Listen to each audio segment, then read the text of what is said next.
Africa महाद्वीप में हीरों की कई खानों की खोज हो चुकी थी, जहां से बहुतायत में हीरे प्राप्त हुए थे। वहां के एक गांव में रहने वाला किसान अक्सर उन लोगों की कहानियां सुना करता था, जिन्होंने हीरों की खान खोजकर अच्छे पैसे कमाए और अमीर बन गए। वह भी हीरे की खान खोजकर अमीर बनना चाहता था। एक दिन अमीर बनने के सपने को साकार करने के लिए उसने अपना खेत बेच दिया और हीरों की खान की खोज में निकल पड़ा।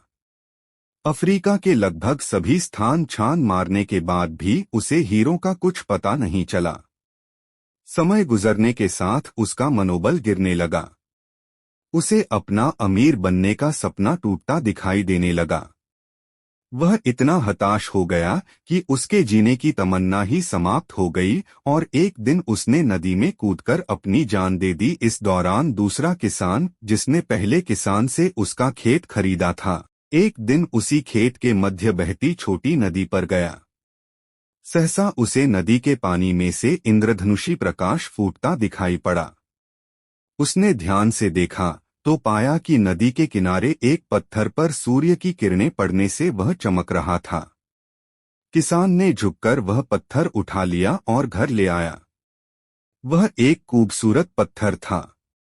उसने सोचा कि यह सजावट के काम आएगा और उसने उसे घर पर ही सजा लिया। कई दिनों तक वह पत्थर उसके घर पर सजा रहा। एक दिन उसके घर उसका एक मित्र आया। उसने जब वह पत्थर देखा तो हैरान रह गया। उसने किसान से पूछा, मित्र, तुम इस पत्थर की कीमत कितने जानते हो? किसान ने जवाब दिया, नहीं। मित्र बोला, मेरे ख्याल से ये हीरा है।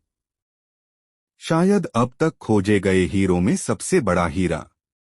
किसान के लिए इस बात पर यकीन करना मुश्किल था। उसने अपने मित्र को बताया कि उसे यह पत्थर अपने खेत की नदी के किनारे मिला है।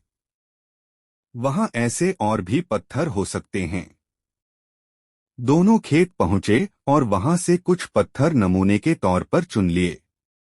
फिर उन्हें जांच के लिए भेज दिया।